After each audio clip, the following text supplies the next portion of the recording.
Another Democrat has just shown the people the truth about their party. Now I'm talking about Representative Maxine Waters, as she told a group of homeless people to go home after they thought that they would be given housing vouchers. For real, guys, you just can't make this stuff up at all. And we have the clip. Check this out. I want everybody to go home. And I want we don't got no home. Okay. That's why we here. Miss Miss Waters, can you home we gonna go to? Just a moment. Nothing is going to happen here today. Nothing is going to happen anymore today. So what about all these names? What we gonna telephone numbers can you working hard to help? That's why I'm here. And so I will be downtown with Lassa. I will get the housing authority. That's why they came out here today. I made them come out here. And I'm going to go. And you need to know why they're failing, because Blanca Jimenez repeated, we gave her several meeting requests for you concerning this in Lassa for years. And now they're sitting here. There's nobody in Washington who works for their people in harder than I do. I believe you. I don't want to hear that. I believe you. So can we finish though? Work with me. Work with me so we can house people. That's what I do every day. Honestly, a lot of people are commenting, asking why Maxine Waters is still in Washington, D.C. when many see her as nuts and even an extremist. Don't believe me? Well, they got tons of Maxine Waters moments up on the internet. Just check out these. In case you can't see, showing video of you standing on the aisle and shaking a number of presidents' hands over the years, both Republicans and Democrats. So my final question to you, Congressman Engel. No, you have not. Excuse me. He's talking to me. Oh, I'm sorry. I thought you had been talking to me about standing on the aisle and shaking hands. No, I'm sorry, Congresswoman Maxine Waters. Yes, I'm talking to Congressman Engel, who has stood there and we've shown over the years. He is wrapping his arms around Putin while Putin is continuing to advance into Korea. I wish to debate. I wish to ask, is there one United States senator who will join me in this letter of rejection? There is no debate. Just one. I have not called for impeachment. You said I'm going to fight every day until he's impeached. That's what you tweeted. Yeah, but here's what I've said. Here's what I've said. I've said that we need the information. My greatest desire is to lead him right into impeachment. Impeach 45. Impeach 45. Impeach 45. Because I want you to know that I am more offended as an African-American woman than you will ever be. And don't talk to me about the fact that we don't understand what happens on the automobile. No, I will not yield. No, I will not yield. Okay. The chair wishes to remind all members that they are to address their remarks to the chair. I respect the chair, but don't stop me in the middle when you didn't stop him in the middle. And so I shall continue. Don't you dare talk to me like that and think that somehow women don't understand what goes on the floor of automobile dealers. Minded to direct her remarks to the chair. The gentlelady will continue in order. I will continue to do that. However, I don't appreciate that you did not interrupt him when he was making those outrageous remarks about him knowing more about discrimination than I know about discrimination. I resent that, and I resent the remark about making America great again. He's down here making a speech for this dishonorable president of the United States of America. Having said that, I reserve the balance of my time, and no, I do not yield not 1 second to you. Not 1 second. Not 1 second to you. That is Representative Maxine Waters for you guys. Just this June, the California representative claimed that former President Donald Trump was instigating violence and suggested that his supporters were domestic terrorists who should be investigated. I'm worried that he's so divisive and that he's talking about retribution and they're talking about revenge. And I think that that's dangerous. He's even mentioned a civil war at one point, talked about there would be bloodshed. I am going to spend some time with the criminal justice system, with the justice system, asking them, tell us what's going on with the domestic terrorists. Are they preparing a civil war against us? Should we be concerned about our safety? What is he doing with this divisive language? It is dangerous, and we're going to have to make sure that we understand that we're not at risk with this man talking in the way that he's doing. This is not good for this country, but he does not care about democracy. He does not care about the Constitution of the United States. He's in love with Putin and Russia and Kim Jong-un and North Korea and all of that. And so it's not just that he's a criminal. This is a man who disrespects the Constitution and democracy. And we have got to find out what they're doing as domestic terrorists tried to take over the government January 6th. You know, this is the kind of thing that Donald Trump's team should be making into an ad. A bona fide Democratic House representative branding former President Donald Trump a threat and then calling his supporters domestic terrorists that needs to be investigated. I mean, seriously, this is the strongest endorsement for Donald Trump against these people. So yeah, we should thank Representative Maxine Waters for her contribution. I mean, the Congresswoman even vowed herself that she would ask the criminal justice system to find out what is going on with the domestic terrorists, seemingly referring to Donald Trump supporters. And of course, she didn't stop there. She said Donald Trump does not care about democracy. He does not care about the Constitution of the United States, that he's in love with Putin and Russia and Kim Jong-un in North Korea. And according to her, they have got to find out what they're doing as domestic terrorists who tried to take over the government on January 6th.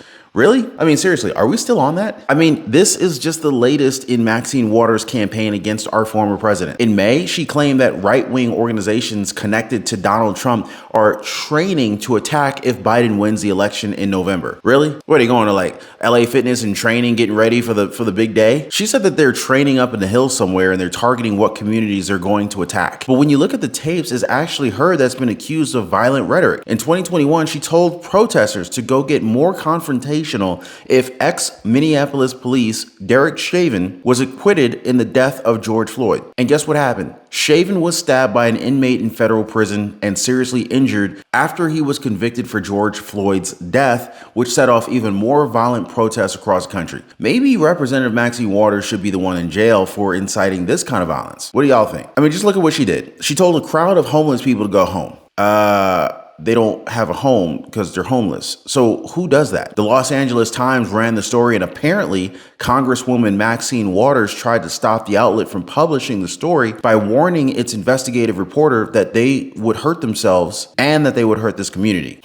Well, it turns out that these people came to the event thinking that they could pretty much obtain Section 8 vouchers for permanent subsidized housing. The would-be applicants crashed an event held by nonprofit advocacy group Fathers and Mothers Who Care, which had been meant to help the unhoused obtain emergency shelter. The confusion reportedly overwhelmed the nonprofit as well as Los Angeles Housing Services Authority workers, who told the unexpected arrivals that they would only be able to provide their information and enter an emergency housing database. And when the crowd found out that they were not getting vouchers, things started to get a little bit unruly. So what did Maxine Waters do? Well, she told them to go home. And sure enough, the people got even angrier. One of them said, "We don't got no home to go to. That's why they're there." They asked the Congresswoman what home they're going to go to. Someone else called out Maxine Waters, saying that she needs to work with them. And that is when she just exploded, saying that there's nobody in Washington who works for their people any effing harder than she does. Y'all believe that? She asked, "What do you think she does every day?" And a woman yelled back, "What do you do every day?" She's still on the damn street. The Times had spoken to a homeless woman, 77 years old, Joyce Burnett, who was at the event, and said Waters told her to come back the following Tuesday, apparently still under the impression that she could get permanent housing. Her exact quote, "I have it, everything they asked for. But every time we get near the front of the line, they shut the door. They opened the door about 20 minutes ago, and they're not servicing anyone else today." The Times reporter Connor Sheets also talked about how she was warned by Maxine Waters that he'll hurt himself and the community if he published the account. Her exact words, "I don't want you to start writing to it. You won't understand it." As the digital landscape becomes the new battleground for our nation's security, the threat to our critical infrastructure and personal data has never been more real. In January 2022, Ukraine experienced a sombering reminder of this reality when the Whispergate malware targeted their power grids, banking systems, and communication networks. And this isn't just an isolated incident. Cybercrime is projected to reach a staggering $10.5 trillion annually by 2025. But there's one name that's standing firm on the front line to protect our country's assets: Plurilock. With a combined 30 plus years of expertise, Plurilock isn't just another cybersecurity company. They're a powerhouse that delivers cutting-edge cybersecurity, software engineering, and IT solutions to both public and private organizations across the globe. Plurilock trades on the OTCQB exchange under ticker symbol PLCKF, and they're seeing impressive revenue growth, which nearly doubled over 24 months, from $70.4 million Canadian in 2023 to $36.6 million Canadian in 2021. And this year, they've already signed more than $20 million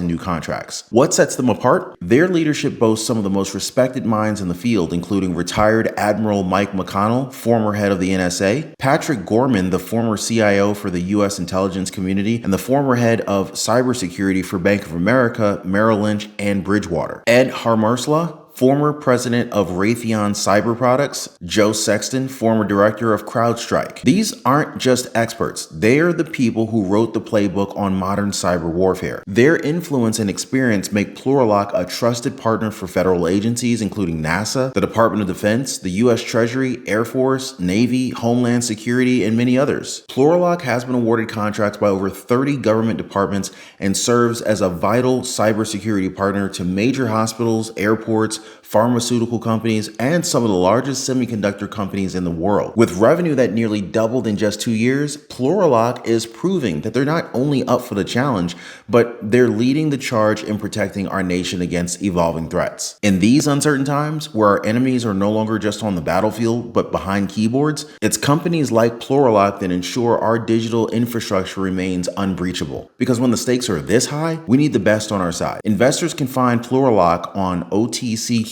under ticker symbol PLCKF, or they can click the link in the description down below of this video to learn more about Plurilock. I mean, the homeless crisis in California is getting worse, guys. The state's most recent count found that 161,000 people slept without a roof over their heads in California on any given night, and that figure has not been updated in more than 2 years, since January 2020. Late last month, it was found that a $1.2 billion program aimed at building modest units for people living on the streets was projected to spend up to $837,000 to house a single person. A recent report by the LA County Homeless Commission also found out that Los Angeles County does not have a specific office or point person dedicated exclusively to solving it. Wait, so they spent $1.2 billion and they don't even have anyone like responsible for trying to fix this problem? Where'd this money go? Did they just launder this money? Did they steal it?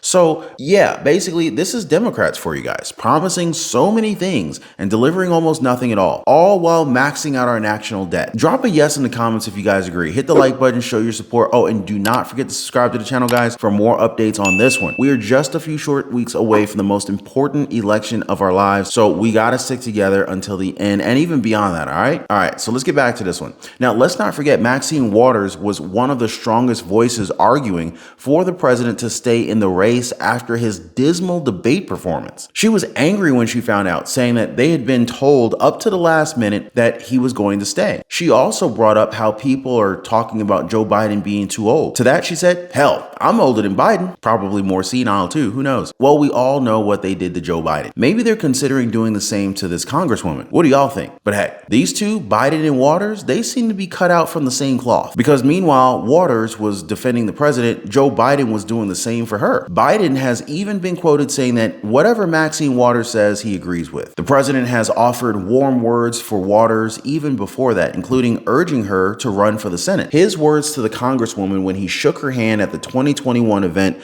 "Senator, I hope you think I'm kidding.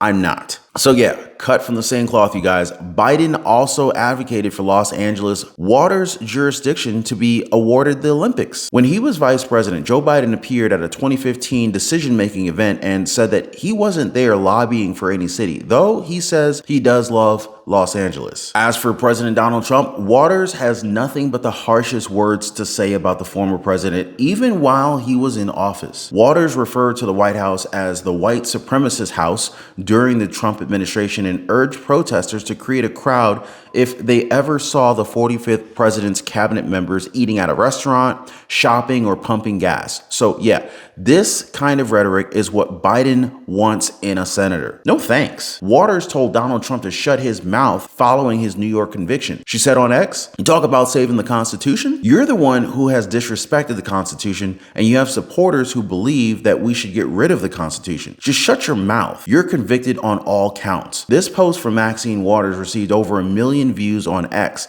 And let me tell you guys, this did not go over well with conservatives on social media. Fox News contributor Joe Concha, he posted back, "Woman who implored supporters to physically get up in the faces of any Trump administration official has thoughts to share." Former U.S. Attorney and Executive Director of Right on Crime, Brett Tolman, said, "Literally no one who supports Donald Trump nor Trump himself wants to get rid of the Constitution." Radio host Mike Sparrazza, he went right for the jugular, saying how these people are mentally ill and that TDS or Trump derangement syndrome is real. Author Juanita Broderick called it just ugliness and bets that it goes all the way to the bone. Red State writer Bonchi said that this woman is a corrupt criminal who has laundered over $1 million in campaign cash to her daughter. But when you ask the congresswoman about all this, Waters just denies that she had promoted violence. And about that New York guilty verdict on Donald Trump, they've already delayed the sentencing until after the election. According to Donald Trump himself, the verdict was a disgrace. He said it was a rigged trial by a conflicted judge who was corrupt as a rigged trial and a disgrace. It wouldn't give them a venue change even when they are at 5 or 6% in this district